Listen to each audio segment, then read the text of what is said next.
Hello everybody and welcome back to the Fortress of Solitude. Today we're going to be checking out Action Comics issue 1080 by Mark Waid, Mariko Tamaki, Clayton Henry, Skylar Partridge, Matt Herms, and Marissa Louise. The Phantom Zone has been destroyed and the deadly prisoners from within have been set loose not just on Earth but the wider galaxy. It's up to the Superman family and the Justice League Unlimited to save it. Superman and Mon-El begin this monumental task on the planet Grenda, where the escaped Razcrom, a Kryptonian with a handle over technology and magic, uses his mecha harp to warp reality, bringing forth real versions of the Kryptonian dragons of legend. Now this is such a really fun way to open the issue, and a very Mark Waid one as well. It's a very comic booky, fantastical threat coupled with DC lore, as Razcrom is a very old villain who, like many of Waid's pulls in this series and his most recent series, the Justice League Unlimited series, hasn't been seen since the late 60s, early 70s. It's a very old character that no one's really bothered to use. It's just a real shame because Razcrom is like an interesting character. He's got this harp that uses magic and technology, can bring things to life through reality warping. That's an interesting villain, and I'm really surprised something hasn't been done with him sooner.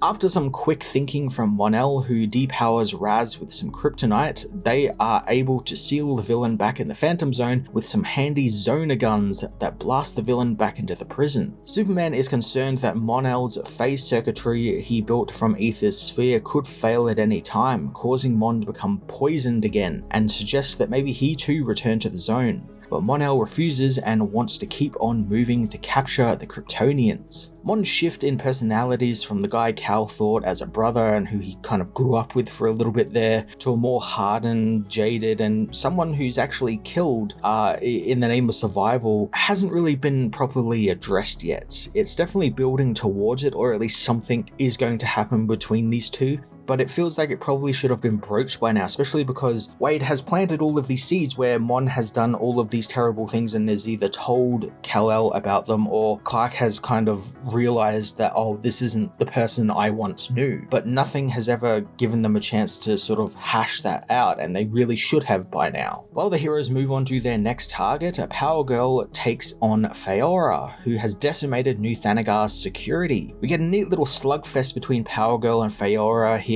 but Fiora proves the better martial artist and easily bests Paige, leaving Metamorpho unable to shoot her with the Phantom Zone gun. I like Metamorpho getting involved, more Justice League members here, even if it was just for a moment, because he's taken out of the fight pretty quickly. Luckily, Powergirl was taught a few things by Wildcat, who along with boxing, taught her how to whistle, and after a super whistle disorientates Fiora's sensitive ears, being that she just got her powers back, so she's still trying to get a handle on them all, Powergirl blasts her with the Phantom Zone gun and imprisons her again. So I get why these guys can't be running around the galaxy. They aren't like Zod and can show restraint when it comes to wanton destruction, so they need to be dealt with immediately. But I was really wishing that some of them, like Fiora, would become reoccurring threats to the Superman family, and it seemed like maybe that was where the story was going to head, where all these Kryptonians are out in the world and that's going to be like an overarching thing that Superman has to deal with every now and then until they're all cleared up. But we're kind of clearing it all up in this story right now, right here at the end, so it makes it feel a little stuffed and a little rushed. While the family deal with the Kryptonians, Supergirl relocates Kandor to the moon in an attempt to keep it safe and asks the Kandorian Council for their help in recapturing the Zoners, but their council, led by Brinzan, refuses to help, telling Supergirl that they are not responsible for the Zoners since Superman chose to release them, and they even threaten to exile her from Kandor along with her cousin.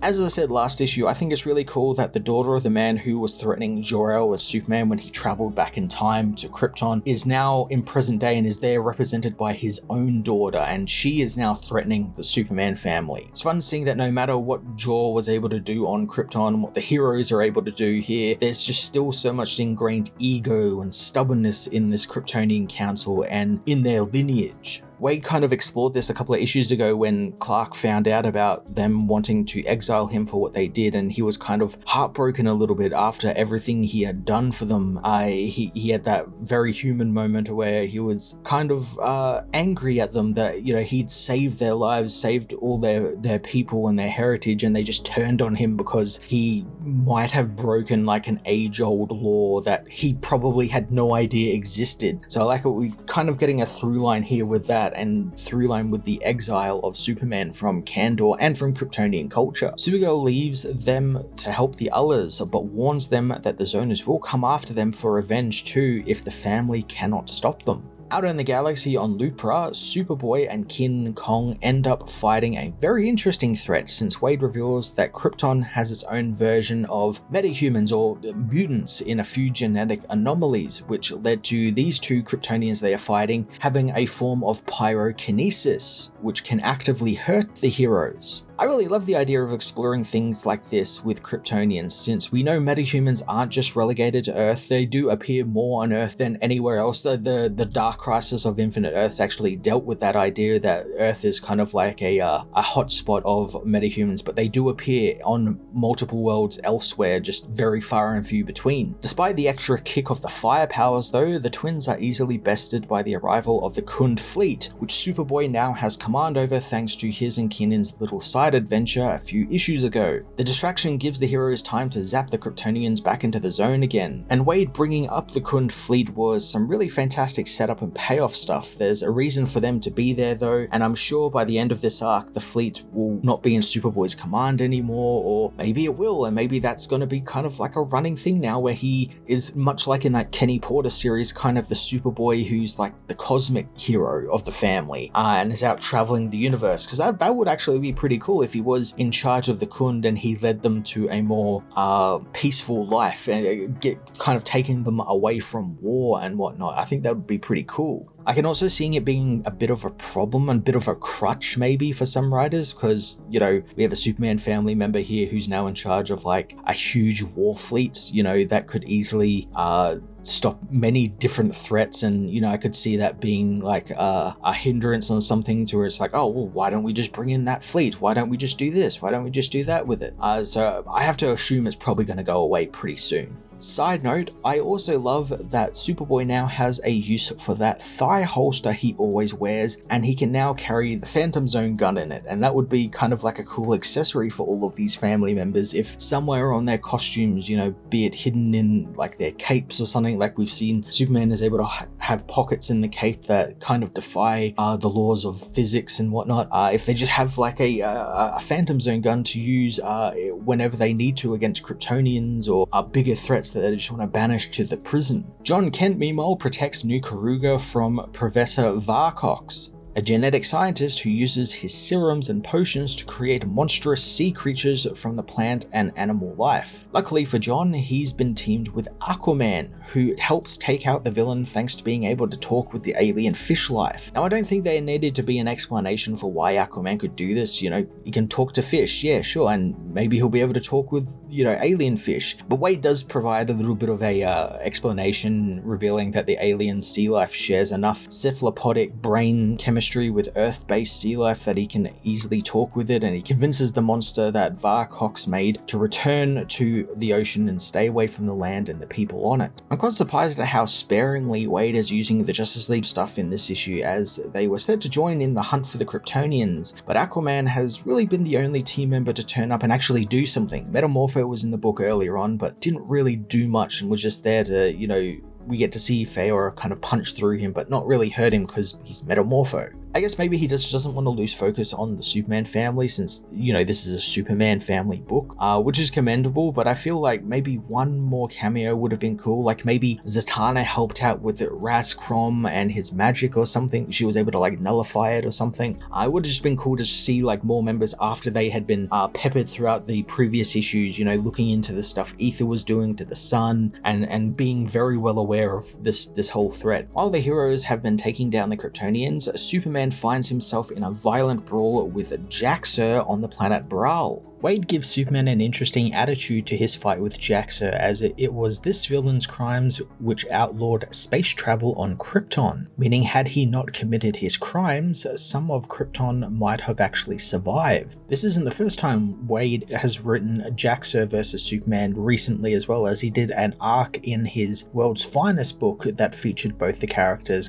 going at it. So I kind of like that this is kind of like the sequel to that, or round 2 to that, and they're kind of like putting things to bed between each other. During the fight, Jaxo pulls out the containment vessel for the gold kryptonite, revealing he was the one who stole it from the hiding place, and he throws the container at Superman. Before the gold kryptonite can hit Superman though and depower him, Mon-El blocks it, with the crystal hitting his phase circuitry and causing a malfunction instead. Superman manages to zap Jaxo back to the zone in the confusion, and it leaves Clark and Mon to have a moment to talk about the elephant in the room, which is who Mon-El has become. While Superman is grateful for Mon-El's help, Mon-El knows that he is nothing like Superman, and he is angry he never got to be Superman's big brother or a hero to him. Instead, he became a ghost of himself, stuck in the zone, forced to do things he wished he didn't have to. I am a bit disappointed that we didn't get more of that, and it really kind of ended strangely, with Clark not having really the words to express what he's feeling, and instead of exploring that a little bit more, it just kind of moves on to other things as the hero know there are many Kryptonians still out there. Meanwhile, on Rann,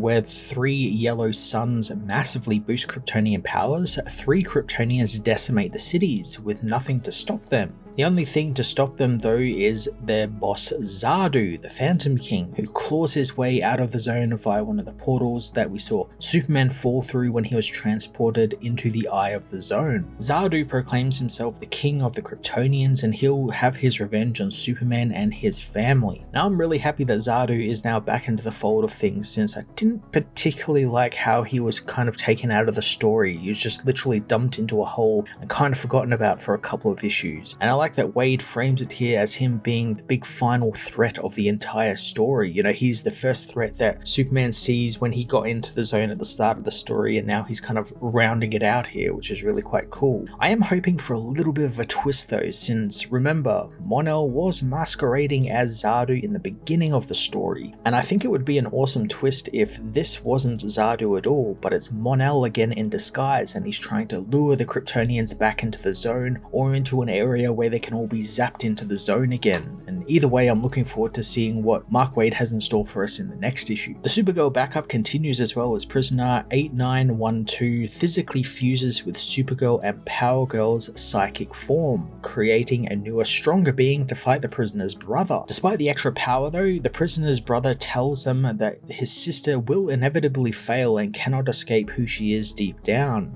Supergirl tells the prisoner that she is stronger than the brother, but the woman doesn't believe so, and like the brother says, she is a killer too. Again, this all kind of feels like nothing. It's just more of the same stuff we've been getting for 10 issues now. I can see what Tamaki is doing here, you know, talking about how you are the person who defines yourself, but it's been stretched out way too thinly that it just gets lost because the same thing just keeps getting repeated over and over again, and we're not making any real, you know, progress forward with these characters. During their fight, the brother is able to split off Powergirl and Supergirl from his sister, and it's here we actually get kind of a neat twist, as the brother doesn't actually exist at all. He's actually an alternate personality of the prisoner, whose powers manifested the brother being into the real world as a way for her to kind of cope with the anger and rage she has. This genuinely is a good concept here, and it's kind of an age-old one, you know, you being your worst enemy, and how your mind can often trip you up and make you think the worst possible outcomes. Upon realizing this though, Supergirl knows that the prisoner can control her brother, and she does just that, absorbing him back into her body. The next issue does promise that this will be the end of the story, which is great since it's been going on for way longer than it needed to, and hopefully Tamaki can round it out with an interesting coda or message to sort of round everything out with. Action Comics issue 1080 was filled with some really cool action as Mark Waid ran us through a who's who of background Kryptonians, some we've not seen since the early 70s. I really like how he expanded on Kryptonian lore with some interesting things like mutant Kryptonians, things we've seen done long ago in the past, and he's kind of reinvigorating it for a modern time. And it's one thing I've always liked when a writer has done that, where they've ingrained stuff like, in this case, magic or, special technology or something with Kryptonian lore. It's always really fun to explore that sort of stuff. Despite the large-scale story though, Wade did manage to keep it focused on the Superman family though I wish we had gotten more from Superman and Mon-El's partnership and the relationship that he has been developing over the course of these 12 issues, since it feels like there is still a lot of unspoken stuff between them that has to be hashed out before the story ends, and being that the next issue is the last issue, I don't think we're going to get that chance to actually have a proper chat. Maybe that's, on purpose, and maybe Wade has something in store for us in one of his other books, but it just feels like something that was kind of like let fell by the wayside, and he kind of like ran out of time to properly tell us a story between Mon-El and Superman and how Mon-El has changed for the worst. Still, I am really interested to see how he's going to round this story off now that Zardu is back and there's still loads of Kryptonians out there. I think we're in for a fun conclusion to this weekly story. I'm going to give this issue an 8 out of 10.